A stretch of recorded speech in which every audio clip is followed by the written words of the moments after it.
চা দোয়ানে বসে নষ্ট হয়ে গেছে সমাজ নাই। হেবড়া বইবা বিড়ি খায়, হেবড়া নিজে খায় বিড়ি, হেবড়া কয় সমাজ নষ্ট হয়ে গেছে। তো সমাজ নষ্ট হইতো না, আপনি বিড়ি খাইলে সমাজ ভালো থাকে কেমনে? কথা বলেন না কেন? আমনে 60 বছর বয়স, আমনে এখনো নাচ গান দেখেন, তো ফোলা কিতা করতো? তসবি পড়তো। হ্যাঁ, ফোলা তসবি পড়বে। আমনে এখনো 60 বছর, আমনে আক করলে গালি ছাড়া কথা বলতে পারেন না, তো আমনের নাতি কি করতো? আমনের নাতি জোনায়েদ বাগদাদি হইতো নাকি?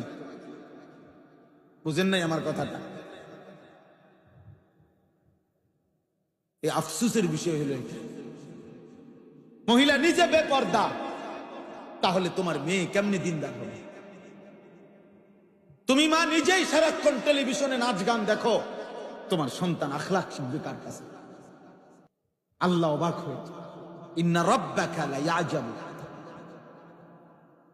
রব নিজে আশ্চর্য হয়ে যায়।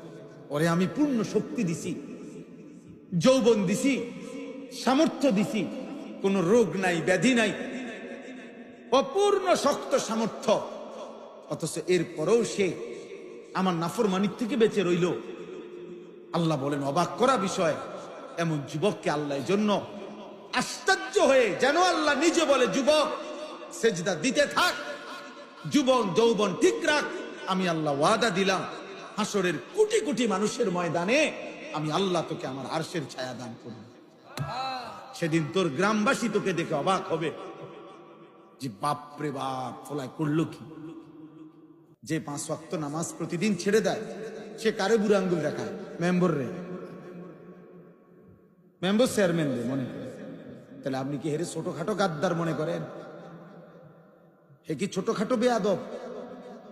যেন বেনামাজির চাইতে শ্রেষ্ঠ কোনো বেয়াদব নেই, বেনামাজির চাইতে নিকৃষ্ট কোনো বেয়াদব নেই, বেনামাজির চাইতে নিচু কোনো মানুষ হয় না। কারণ সে সরাসরি বুড়ো আঙ্গুল দেখায় কাকে?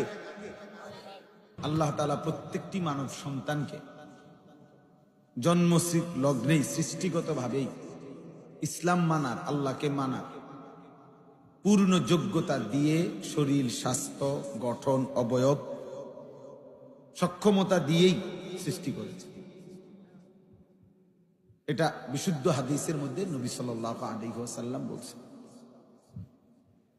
মা মিন মাউলুদিন ইল্লা ইউলাদু আলাল ফিতরা। প্রত্যেক মানব সন্তান আল্লাহ তাআলা সৃষ্টির গঠনটাই এভাবে বানিয়েছে। নাক, চোখ, কান, হাত, পা, অঙ্গ প্রত্যঙ্গ